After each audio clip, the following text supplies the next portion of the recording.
Member of the Guyana Elections Commission, Vincent Alexander, believes that Chief Justice Roxane George didn't consider all the aspects of the law when she ruled on the residency matter.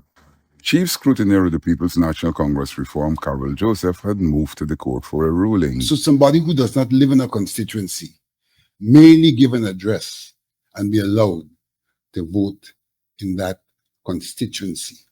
Should somebody who doesn't live in a local area, NDC for example, merely give an address and be allowed to vote in that NDC? Should somebody who doesn't live in a region merely give an address and be allowed to vote in that region? Somebody who doesn't live in a constituency, notwithstanding the technicalities of that election, be allowed to vote to influence who will be the electors in the constituency? My answer is no. He reiterated that not every position was considered. And clearly Provision 159, which she refers to, was not considered in its totality.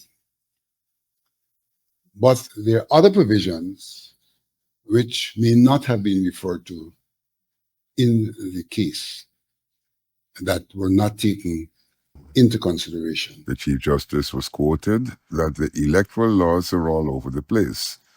Alexander said that the statement could be interpreted to mean that the law is conflictual. Her statement about the law being all over the place and this need for legislative intervention could not be a reference other than that there is incongruency in the law. In other words, the law is conflictual. And I would agree with her that the law is conflictual because the amendment, in fact, which removes residency and talks about a claim, is in conflict with our Constitution. He said that the laws should be interpreted contextually. Every entity speaks to proof of address, be it light, water, or even school registration. And so when the registration officer goes to someone, or someone goes to the registration officer and says, here's my claimed address, and they can't prove that address, the registration officer is not denying someone the right to vote. For two reasons. One, that person will have the right to vote in the national fifth level of the elections. Yeah.